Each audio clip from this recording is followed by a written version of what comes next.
तो welcome back all of you.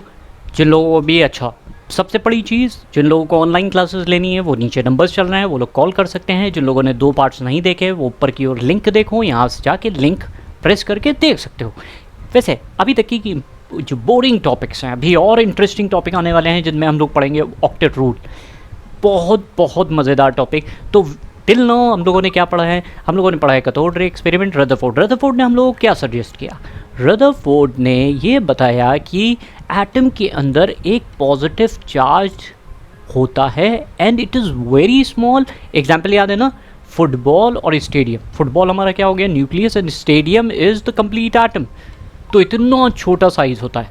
Next हम लोगों को ये पता चला न्यूक्लियस पॉजिटिवली चार्ज है और उसके अराउंड इलेक्ट्रॉन्स रिवॉल्व कर रहे हैं। लास्ट पार्ट जो था वो इलेक्ट्रॉन्स रिवॉल्व करते हैं around nucleus. That was the statement of Rutherford atomic model. लेकिन Clerk Maxwell, very important, Clerk Maxwell electromagnetism, according to Clerk Maxwell, इन्होंने कहा कि अगर कोई, अब रदरफोर्ड ने क्या कहा था? रदरफोर्ड ने कहा था कि एटम के अंदर इलेक्ट्रॉन न्यूक्लियस के अराउंड रिवॉल्व करता है। अब तो आप लोगों को ये चीज़ पता होगी कि अगर कोई चीज़, कोई चार्ज पार्टिकल रिमूव करता है या एक्सेलरेट करता है, इट लूजेज एनर्जी। ये क्लासिकल इलेक्ट्रोमैग्नेटिक थ्योरी का कंसेप्ट है, क्लासिकल इलेक्ट्रोमैग्नेटिक थ्योरी। तो क्लासिकल इलेक्ट्रोमैग्नेटिक थ्योरी के हिसाब से, क्लासिकल इलेक्ट्रोमैग्नेटिक थ्योरी, अब आपको पता है ना, कोई चीज़ अगर रिवॉल्व करती है एंड स्पेशली चार्ज पार्टिकल, तो वो क्या करता है? एनर्जी लूज़ करता है। तो अगर रदरफोर्ड ने ये कहा कि इलेक्ट्रॉन रिवॉल्व कर रहा है इस तरह से न्यूक्लियस, तो it will lose energy it will die.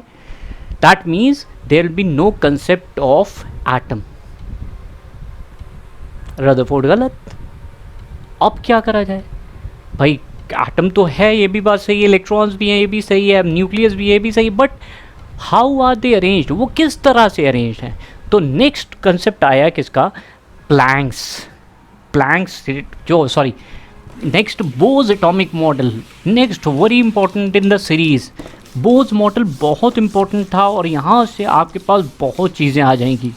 तो नेक्स्ट इज बोज, क्योंकि करेक्शन करना ज़रूरी था, बोज मॉडल। अब बोर्स मॉडल आया, किसको सही करने आया? रदरफोर्ड मॉडल में जो कमियां थीं उनको सही करने आया। What was the limitation? Rutherford का मॉडल गलत हो गया था because of classical electromagnetic theory. Electron can not revolve around nucleus because they lose energy. Bohr ने कुछ सजेशंस दिए। बोज ने कहा very very important postulates, you must write down, लिख लेना कहीं पे भी आप लोग, देखो ये बड़े इंपॉर्टेंट कंसेप्ट हैं। Electron revolves around nucleus, very important, जो रदरफोर्ड ने भी कहा था, कोई प्रॉब्लम नहीं, around nucleus. Now the statement, अब जो वर्ड्स आएंगे इंपॉर्टेंट है। सर्टेन फिक्स्ड कॉन्सेंट्रिक जानते हो ना, कॉन्सेंट्रिक शेल्स। तो 3 words are very important, certain, fixed, concentric rings. Why? क्योंकि because until unless electrons are revolving in these orbit it does not lose energy। Rutherford के हिसाब से एनर्जी तो लूज हो रही थी ना, रदरफोर्ड ये समझा रहे थे। रदरफोर्ड ने कहा था कि इलेक्ट्रॉन्स एनर्जी लूज करेंगे, बट बोज ने कहा कि if they revolve around these rings, these shells, they do not lose energy, कब? when they are revolving in these orbits। Third important part was what type of rings are they? क्या होते हैं, कैसे define करें, कहाँ से मिले? तो only those orbits are allowed in which angular momentum, very important word, momentum must be very important, must be integral multiple of very important h/2 pi. This is very important classification. It means that देखो angular momentum क्या होता है, आप अपने fan की तरफ देखो, fan जो है फ़ैन यूँ मूव करता है और एक्सिस के जहाँ वो एक एक्सिस के अराउंड मूव कर रहा है. मोमेंटम आप जानते हो, आपने पढ़ा है मास इनटू वेलोसिटी. लेकिन एंगुलर मोमेंटम क्या होता है, when something rotates around the axis, कोई ऐसी चीज़ जो एक्सिस के अराउंड मूव कर रही, जैसे टायर का मोशन वो अपने एक्सिस के अराउंड मूव कर रहा है, राइट.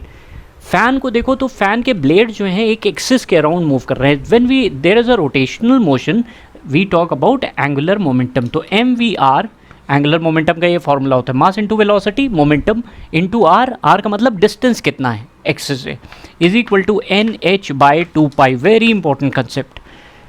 तो इन्होंने फिक्स कर दी थी, जो रदरफोर्ड की प्रॉब्लम आ रही थी वो इन्होंने फिक्स कर दी. इन्होंने क्या कहा कि अगर electron in certain fixed orbits में है जिनका एंगुलर मोमेंटम इंटीजर मल्टीपल है h/2 पाई का, तो वो एनर्जी लूज़ नहीं करेगा. तीसरी इंपॉर्टेंट चीज़ थी, देखो इनका शेल का डायग्राम अगर देखें तो इस तरह से इन्होंने कॉन्सेंट्रिक रिंग्स बोले थे, ठीक है. ये एनर्जी यहाँ से बढ़ रही, एनर्जी इंक्रीजेस का साइन ऐसे बना दे रहे हैं. तो अगर इलेक्ट्रॉन इस शेल में प्रेजेंट है तो वो जब तक कि इस शेल में है तब तक कि क्या वो एनर्जी लूज़ करेगा? नहीं. अगर इलेक्ट्रॉन इस शेल में और जब तक कि इसमें मूव करेगा क्या एनर्जी लूज़ करेगा? नहीं. लेकिन अगर इलेक्ट्रॉन यहाँ से यहाँ जंप कर जाए, जब इलेक्ट्रॉन जंप करता है तो एनर्जी लॉस होती है. ठीक इसी तरह से जब इलेक्ट्रॉन मूव करता है अपर शेल में, मान लो ये फर्स्ट शेल है, ये सेकेंड शेल है, तो इलेक्ट्रॉन जब सेकेंड शेल से फर्स्ट शेल की तरफ आया तो एनर्जी लॉस हुई, एनर्जी लॉस.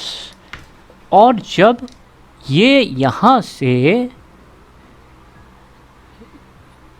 यहाँ गया तो एनर्जी क्या होगी? एब्जॉर्ब होगी, एनर्जी एब्जॉर्ब्ड. तो ये 5 स्टेटमेंट हैं ओवरऑल. पहला कि न्यूक्लियस के सर्टेन फिक्स्ड पाथ हैं, उसमें इलेक्ट्रॉन्स रहते हैं, जब तक कि वहाँ पे रहेंगे तब तक कि मूव करेंगे, और मूव करेंगे तो एनर्जी लूज़ नहीं होगी. कौन से पाथ हैं? जिनका एंगुलर मोमेंटम क्वांटाइज्ड है. थर्ड पार्ट क्या इंपॉर्टेंट है? Angular momentum quantize, they do not lose energy. Electrons from जिनकी वैल्यू है MVR इज इक्वल टू ये, this is very important, right it down, very important.